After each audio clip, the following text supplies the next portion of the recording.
तुम्ही म्हणाल दादा हे झालं महानगरपालिकेचं, राज्याचं बोलतो महागाई. पेट्रोल 2014 साली ज्या वेळेस आमचे युपीएचे पंतप्रधान मनमोहन सिंगजी होते, पेट्रोल होतं 71 रुपये, आता 107 रुपये झालं. अच्छे दिन आलेत का? डिझेल 56 रुपये होतं, 93 रुपये झाले. कुणी केले? भाजपने केले. अच्छे दिन आले का? नाही. सिमेंट 195 रुपये होतं 2014ला, आता 410 रुपये आहे का नाही? मग कुणी वाढवलं? भाजपने वाढवलं. अच्छे दिन आले का? नाही. स्टील 36,000 रुपये टन होतं, आता स्टील झालं 60,000 रुपये टन.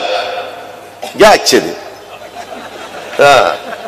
कमळाबाई घ्या कमळाबाई. सांगतो राव, घड्याळ काय